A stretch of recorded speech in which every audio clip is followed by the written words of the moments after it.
Bom dia, meus irmãos. Até o final deste ano, estamos e estaremos estudando o livro de Isaías. Hoje, na lição de número 8, que tem como título Proteção e Bênção de Deus a seu povo, focaremos nos capítulos 43, 44 e 45.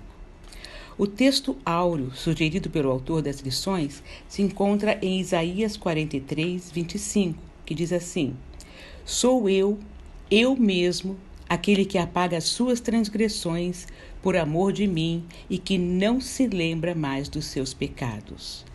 Vamos iniciar então o capítulo 43. Diz assim: Mas agora, assim diz o Senhor, aquele que o criou, ó Jacó, aquele que o formou, ó Israel. Não temas, pois eu o resgatei, eu o chamei pelo nome, você é meu.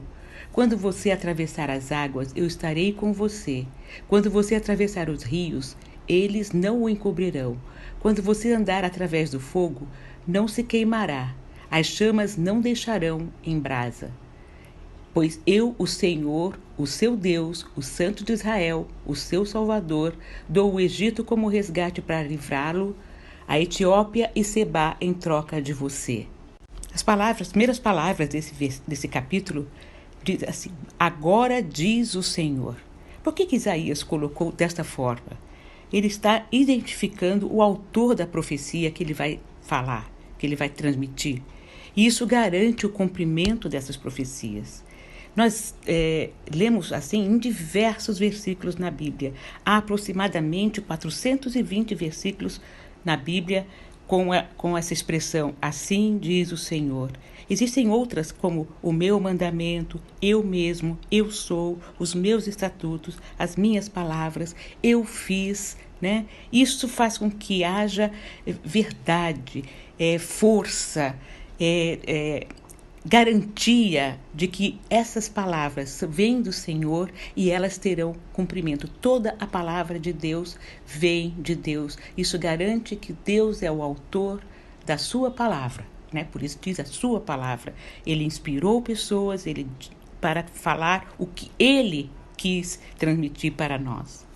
O capítulo 42 termina com a tristeza de Deus pela decadência espiritual do seu povo.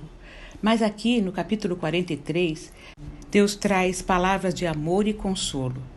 Dos versículos 1 ao 7, temos preciosas promessas da presença dele com o seu povo em meio à aflição para apoiá-los e conceder-lhes o seu livramento. Eu o chamei pelo nome. Ele diz assim, isso quer dizer o quê? Representa intimidade. Eu conheço você. Eu cuido de você, meu povo. O versículo 4 diz assim: Visto que você é precioso e honrado à minha vista, porque eu o amo, darei homens em seu lugar e nações em troca da sua vida. Deus faria com que outras nações fossem destruídas, se necessário, a fim de efetuar a sua libertação e restauração. O povo sabia que a única maneira de ter liberdade era guerreando e vencendo as batalhas contra os povos que os aprisionavam ou perseguiam. E Deus usou palavras, na sua promessa, em que o povo poderia entender. E ele continua: Não tenha medo, pois eu estou com você. Do Oriente trarei seus filhos e do Ocidente ajuntarei você. Direi ao norte, entregue-os, e ao sul, não os retenha. De longe tragam os meus filhos, e dos confins da terra as minhas filhas. Todo o que é chamado pelo meu nome, a quem criei para a minha glória, e a quem formei e fiz. Deus diz, não tenham medo, eu estou presente. Aonde vocês estiverem, qualquer luta que vocês passarem, eu estou presente. Então não tenham medo, porque eu estou ali. Ele fala a palavra chamados pelo meu nome. O nome do Senhor rompe os vínculos e os une como um só. Mesmo estando num contexto maior, numa sociedade, ter um nome identifica uma pessoa, uma família, um povo, né? Hoje nós somos identificados como cristãos. Lemos lá em 2 Crônicas, capítulo 7, versículo 14. Se o meu povo, que se chama pelo meu nome, se humilhar e orar, buscar a minha face e se afastar dos seus maus caminhos, dos céus o ouvirei, perdoarei o seu pecado e curarei a sua terra. Nos versículos 8 ao 13, vemos o desafio aos ídolos para competirem com a onisciência e a onipotência de Deus. Deus abomina a idolatria. É uma grande ofensa a Ele que criou e cuidou do seu povo. Diz assim: traga o povo que tem olhos, mas é cego, que tem ouvidos, mas é surdo. Todas as nações se reúnem e os povos se ajuntam. Qual deles predisse isso e anunciou as coisas passadas? Que eles façam entrar suas testemunhas para provarem que estavam certos, para que outros ouçam e digam: é verdade. Vocês são minhas testemunhas, declara o Senhor, e o meu servo, a quem escolhi para que vocês saibam e creiam em mim e entendam que eu sou Deus. Antes de mim, nenhum Deus se formou, nem haverá algum depois de mim. Eu mesmo sou o Senhor, além de mim não há Salvador algum. Eu revelei, salvei e anunciei. Eu e não um Deus estrangeiro entre vocês, vocês são testemunhas de que eu sou Deus, declara o Senhor. Desde os dias mais antigos, eu o sou. Não há quem possa livrar alguém da minha mão. Agindo eu, quem o pode desfazer? Quem é cego e surdo, como Deus está dizendo aqui? São os que permanecem sem crer nele, veem e ouvem o que Deus faz, mas não o servem. Ele cria uma imagem de um tribunal onde as testemunhas que viram e presenciaram seus feitos contem isso para que o povo distanciado pudesse conhecer a verdade e confiar que Deus os livraria do exílio. Os idólatras, da mesma forma, são chamados para defenderem seus ídolos, conforme o versículo 8 e 9. Quem fabrica ídolos são como eles, surdos, cegos, apesar da forma de homem. Dos versículos 14 ao 21, é o estímulo ao povo de Deus para esperar a sua libertação. Assim diz o Senhor, o seu Redentor, o Santo de Israel: por amor de vocês mandarei inimigos contra a Babilônia e farei todos os babilônios descerem como fugitivos nos navios de que se orgulhavam.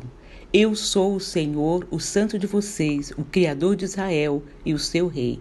Assim diz o Senhor, aquele que fez um caminho pelo mar, uma vereda pelas águas violentas, que fez saírem juntos os carros e os cavalos, o exército e seus esforços, e eles jazem ali para nunca mais se levantarem, exterminados, apagados como um pavio. Esqueçam o que se foi, não vivam no passado. Vejam, estou fazendo uma coisa nova. Ela já está surgindo. Vocês não a reconhecem? Até no deserto vou abrir um caminho e riachos no ermo. Os animais do campo me honrarão, os chacais e as corujas, porque fornecerei água no deserto e riachos no ermo, para dar de beber ao meu povo, meu escolhido, ao povo que formei para mim mesmo, a fim de que proclamasse o meu louvor. Deus está afirmando que Ele é o mesmo, Ele não muda. O cuidado e o livramento que tive no passado os tenho agora. Olhem para o hoje, o que eu estou fazendo hoje e farei no futuro. É uma coisa nova. Versículo 19. Vejam o que eu vejo, o caminho aberto. Devemos enxergar as situações, as possibilidades, como Deus vê. Ele quem está dizendo isso. Versículo 22. Contudo, você não me invocou, ó Jacó, embora você tenha ficado exausto por minha causa, ó Israel. Não foi para mim que você trouxe ovelhas para holocaustos, nem foi a mim que você honrou com seus sacrifícios.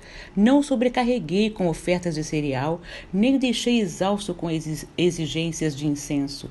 Você não me comprou nenhuma cana aromática, nem me saciou com as gorduras dos seus sacrifícios, mas você me sobrecarregou com seus pecados e me deixou exaustos com suas ofensas.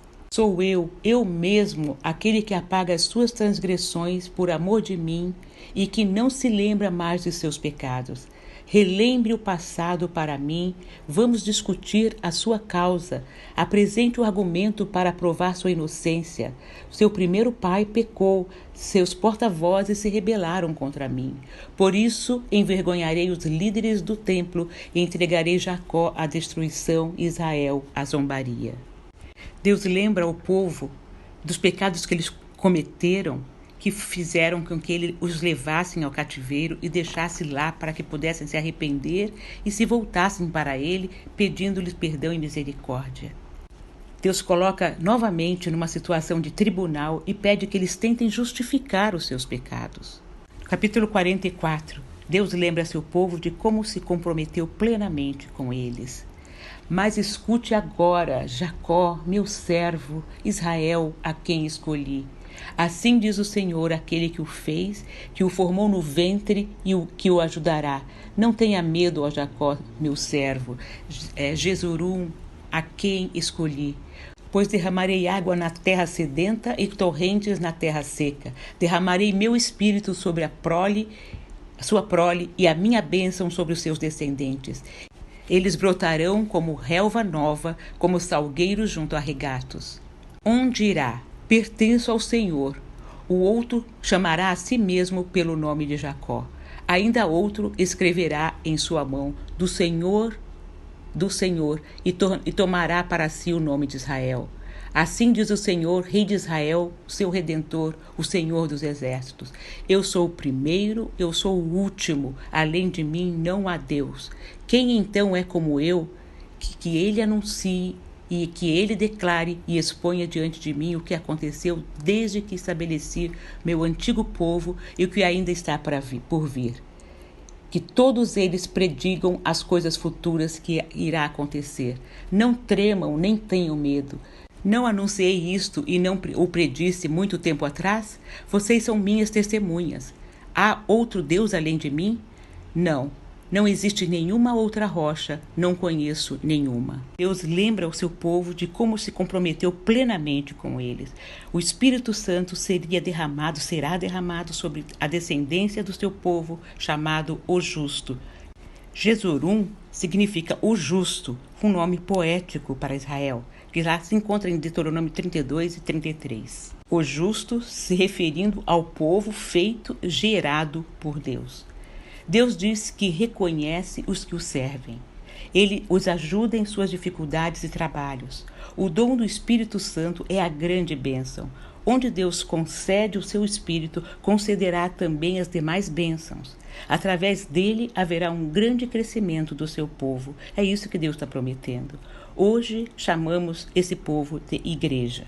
E Deus insiste com a pergunta: qual é o Deus que poderá defender o seu povo, as suas testemunhas, como eu defendo o meu? Versículos 9 a 20, o profeta, em tom de zombaria, critica a idolatria. Como pode ser criado um Deus com o mesmo material que usa para as tarefas do dia a dia? Que loucura! Os olhos dos idólatras estão cegados por Satanás, causando raciocínios absurdos em matéria de religião. A criação de ídolos é desonra ao Deus vivo. Um ídolo pode ser queimado e se transformar em cinzas, e é o que acontecerá com as esperanças de todos aqueles que dependem desses ídolos. Do versículo 21 a 28, Deus fala: lembre-se.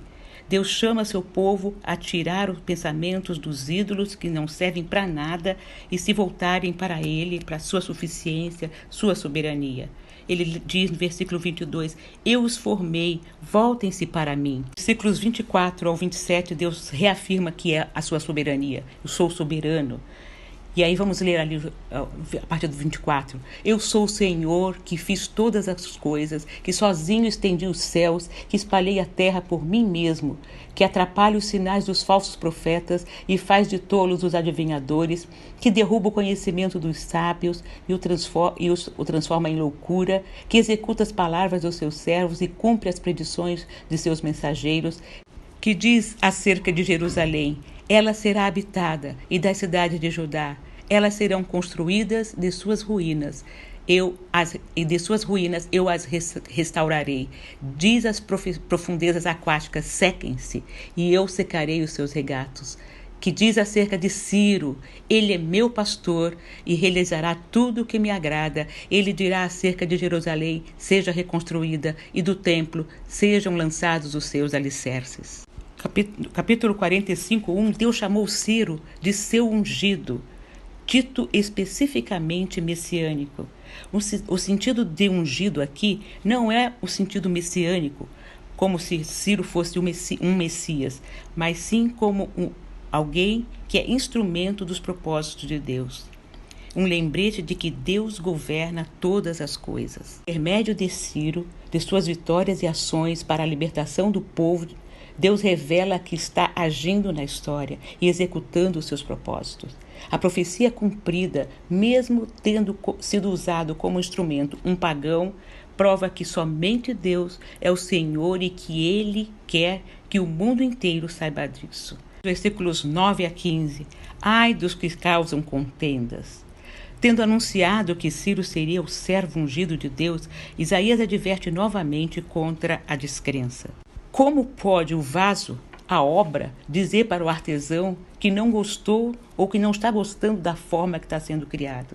Os israelitas não tinham o direito de discutir com Deus sobre a maneira como ele redimiria o seu povo. Se Deus quisesse usar Ciro e chamá-lo de ungido, então o povo deveria aceitar a sua vontade soberana. Lemos em Romanos 9:20. Mas quem é você, ó homem, para questionar a Deus? Acaso aquilo que é formado pode dizer ao que formou: por que me fizeste assim? Versículo 7 do capítulo 45 diz que eu crio os conflitos, ou eu crio o mal. Aqui não está dizendo que Deus seja moralmente responsável pela existência do mal, pela criação do mal. O mal inclui tudo o que o homem sofre em consequência do pecado, como a desgraça, a punição, infortúnios, dificuldades, etc. Coisas que Deus pode perdoar se houver entrega dos caminhos a Ele, aceitando o castigo das suas mãos. Deus age nos mínimos acontecimentos, mas faz do mal surgir o bem e finalmente livra os seus de todo o mal. Versículo 19, Deus não fica escondido e diz para o procurarem sem sucesso. Ele fala a verdade e anuncia o que é certo. O homem não precisa ficar batendo cabeça ao procurar por ele. Versículos 23 e 24. Por mim mesmo eu jurei, a minha boca pronunciou com toda a integridade uma palavra que não será revogada. Diante de mim todo joelho se dobrará, junto a mim toda língua jurará. Dirão a meu respeito: somente no Senhor estão a justiça e a força. Todos os que o odeiam virão a ele e serão envergonhados. Mas no Senhor todos os descendentes de Israel serão considerados justos e exultarão. Desde que nos entendemos por gente, a gente ouve a história da humanidade e percebemos que sempre o sofrimento estava presente. O mundo está cheio de lutas e desafios.